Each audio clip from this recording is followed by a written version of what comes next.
உலக நாடுகளை பயப்படுத்திட்டு இருக்குது டர்க்கி. இந்தியாவோட பாதுகாப்பு கேள்விக்குறியா இருக்குது.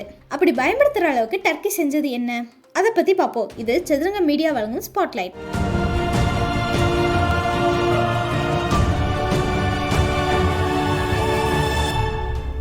உலக நாடுகள் மத்தியில சண்டைகள் அதிகமாகிக்கிட்டே வர இந்த சூழல்ல டர்க்கியால இந்தியாவுக்கு பெரிய ஆபத்து உருவாகி இருக்குது. குறிப்பா சொல்லணும்னா டர்க்கியோட ட்ரோன்களால இந்தியாவோட பாதுகாப்பு கேள்விக்குறியா இருக்குது. நம்மளோட நட்பு நாடான ரஷ்யாவையே கலங்கி நிக்க வச்சது இந்த டர்க்கியோட ட்ரோன்கள். இதை இந்தியா எப்படி சமாளிக்க போகுது அப்படிங்கிற கேள்வி எல்லா இடத்துலயும் இருக்குது. இந்தியாவோட எல்லைகளை பாகிஸ்தான், சீனா, வங்கதேசம் அப்படிங்கிற 3 நாடு பகிர்ந்து கொண்டு இருக்குது.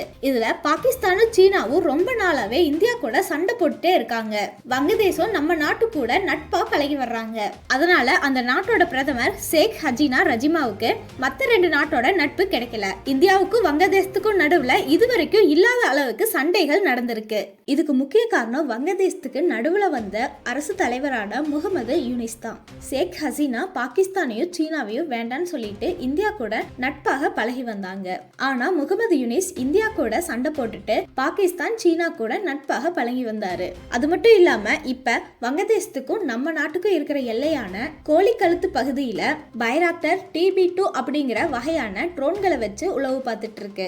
அதாவது மேற்கு வங்க மாநிலம் வழியாக வடகிழக்கு மாநிலங்களை நம்ம நாட்டோட இணைக்கும் கோழி கழுத்து பகுதி தான் இந்தியா வங்கதேசத்தோட எல்லையாக இருக்குது. அங்கதான் இப்ப பைராக்டர் TB2 வகையான ட்ரோன்களை வங்கதேசம் பயன்படுத்தி வருது. இந்த ட்ரோன் நவீன தொழில்நுட்பத்துடன் செயல்படும். தாக்குதலை தடுக்கும் திறமை இந்த ட்ரோன்களுக்கு இருக்குது. இந்த ட்ரோன்கள்ல கண்காணிப்பு கேமராவும் ரியல் டைம் வீடியோ டிரான்ஸ்மிட்டரும் இருக்குது. அது கூடவே ஆயுதங்களை எடுத்துட்டு போய் தாக்கும் திறன் கொண்டது. இந்த ட்ரோனு MAML, MAMC அப்படின்னு பயங்கரமா தாக்குதல் நடத்துற 4 தாக்குதல் நடத்தும் பொருட்களை எடுத்துட்டு போக முடியும். இதுல சென்சாரும் இருக்குது. இதுல லேசர் இருக்கிறதுனால தாக்குதல் நடத்தும் திறமையை கொண்டு இருக்கு. அது மட்டும் இல்லாம இது 25,000 அடி வரைக்கும் பறக்கும். இப்படிப்பட்ட இந்த ட்ரோன்கள் நம்மளோட நாட்டுக்கு இப்ப பெரிய பிரச்சனையாக வந்திருக்கு. இதனால இந்தியாவும் வங்கதேசத்துக்கு பதிலடி கொடுக்கும் வகையில மேற்கு வங்க எல்லையாக இருக்கிற வங்கதேசத்தை கண்காணிக்கும் வகையில ட்ரோன்களை பயன்படுத்த தொடங்கி இருக்கு. இந்த நிலையில தான் நம்ம நாட்டுக்கு டர்க்கியால பெரிய ஆபத்து உருவாகி இருக்கு. இப்ப இந்தியா வங்கதேச எல்லையில கோழிக்கழுத்து பகுதியில வங்கதேசம் பயன்படுத்தும் பைராக்டர் TB2 ட்ரோன்கள் டர்க்கியில தயாரிக்கப்பட்டது. இந்த ட்ரோன்களை தயாரித்த நிறுவனத்தோட பேரு தான் பைக்கர். கடந்த 3 வருஷத்துல அதிகமான ட்ரோன்களை உற்பத்தி செஞ்ச நிறுவனமாக இது இருக்குது. இந்த நிறுவனத்தோட தலைவராக இருக்கிறவரு செல்குக் பைராக்கர். இவரு விமான தொழில்நுட்பத்தை நல்லா தெரிஞ்ச ஒரு இன்ஜினியர். அது மட்டும் இல்லாம பைலட்டாகவும் இருந்தவர். இது எல்லாத்துக்கும் மேல டர்க்கி நாட்டோட அதிபராக இருக்கும் டைப் எர்டகனோட மருமகனும் இவர் தான். டர்க்கி நாட்டோட டைப் எர்டகனுக்கு அடுத்த அரசியல் வாரிசு இவர் தான் அப்படிங்கிற பேச்சும் இருந்து வருது. உலகத்துல தயாரிக்கும் ட்ரோன்கள்ல 65% டர்க்கியில இருந்துதான் வருது.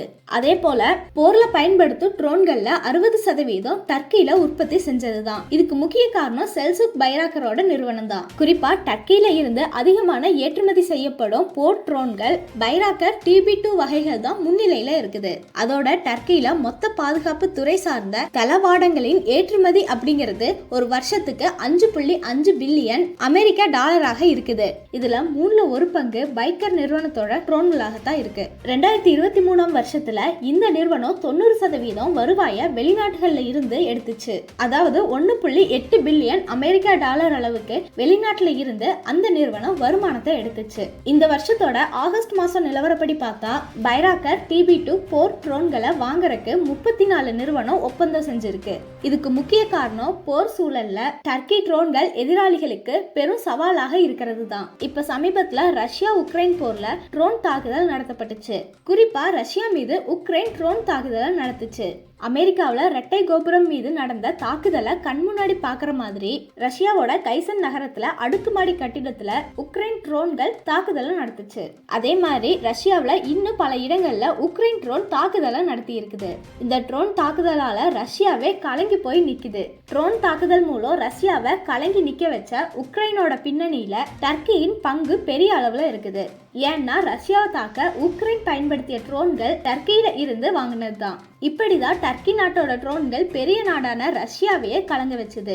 இது மட்டும் இல்லாம 2020 நடந்த அஜர்பைஜான் ஆர்மோனியா இடையிலான மோதல்ல அஜர்பைஜான் டர்க்கி ட்ரோன்களை பயன்படுத்தி வெற்றி அடைஞ்சது. அதே போல வடக்கு ஆப்பிரிக்கா நாடுகள்ல நடந்த உள்நாட்டு மோதல்ல டர்க்கி ட்ரோன்களை பயன்படுத்திய நாடு வெற்றி அடைஞ்சது. இப்ப சமீபத்துல சிரியா மோதல்கள்லயும் டர்க்கி நாட்டோட ட்ரோன்கள் பயன்படுத்தப்பட்டு வருது. வடக்கு சிரியாவுல குர்திஷ் படைகளை எதிர்க்கும் கிளர்ச்சியாளர்கள் துர்க்கி ட்ரோன்களை பயன்படுத்தி பலரை கொண்டு வர்றாங்க. இதனால பல நாடுகளும் டர்க்கியில இருந்து ட்ரோன்களை வாங்குறதுக்கு ஆர்வம் காட்டி ஆர்டர்களை செஞ்சு வர்றாங்க. இந்த மாதிரி சூழ்நிலையில தான் பாகிஸ்தான் அடுத்து வங்கதேசமும் டர்க்கி நாட்டோட ட்ரோன்களை பயன்படுத்த தொடங்கி இருக்கு. இதுதான் நம்ம நாட்டுக்கு பெரிய தலைவலியாக மாறி இருக்கு. இது மட்டும் இல்லாம டர்க்கியை பொறுத்த வரைக்கும் நம்ம நாட்டு கூட நல்ல உறவு இல்ல. அதே நேரத்துல பாகிஸ்தான் கூட டர்க்கி நல்ல உறவுல இருக்குது. அதே போல காஷ்மீர் விவகாரத்துல எப்பொழுதும் டர்க்கி நம்ம நாட்டு கூட எதிரான நிலைப்பாட்டுடன் பாகிஸ்தானுக்கு ஆதரவாகத்தான் இருக்குது. இப்ப சமீபத்துல கூட டர்க்கி நாட்டோட பாதுகாப்பு துறை சார்ந்த நிறுவனமான ரோப்கான் பாகிஸ்தான்ல 155 மில்லிமீட்டர் பீரங்கிகளை தயாரிக்கும் நிறுவனத்தை தொடங்க ஒப்பந்தம் செஞ்சிருக்கு. அதுக்கு முன்னாடி கடந்த ஜூலை 10ஆம் தேதி வெளியுறவுத்துறை குழு விவாதத்தின்படி டர்க்கி நாட்டோட பாதுகாப்பு துறையில முன்னணி ஆயுத நிறுவனமான SSPயின் துணைத் தலைவர் முஸ்தபா முராத் சேகர் தான் இந்த முக்கிய முடிவை எடுத்தாரு. அதன்படி இந்தியாவுக்கு பாதுகாப்பு துறை சார்பில் ராணுவ தளவாடங்களை அனுப்புவதை ரத்து செய்வதாகவும் இந்தியாவை கருப்பு பட்டியல்ல சேர்க்க முடிவு எடுக்கப்பட்டிருக்கு.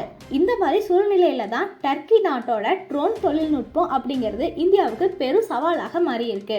பாகிஸ்தானும் வங்கதேசமும் டர்க்கி நாட்டோட பைராக்கர் TB2 ட்ரோன்களை வச்சு மிரட்டி வருவதால இதை நாம எப்படி சமாளிக்க போகிறோம் அப்படிங்கிற பெரிய கேள்வி எழுந்திருக்கு. நன்றி. இது சதுரங்க மீடியா வழங்கிய ஸ்பாட்லைட்.